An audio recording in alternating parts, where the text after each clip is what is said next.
Prayer to Jesus for inner peace and stillness. Dear Jesus, right now, I need your peace, the kind that quiets my anxious thoughts and settles the noise inside me. Life feels heavy. My mind is racing. My heart is restless. But I know you're the Prince of Peace.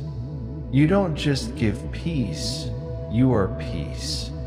So I invite you into my thoughts, into my emotions, into this very moment. Help me to breathe deep and rest in your presence. Silence every fear and speak calm over the storm within. I trust you, Jesus. I believe you're working, even when I can't see it. Let your peace rule in my heart right now. Amen.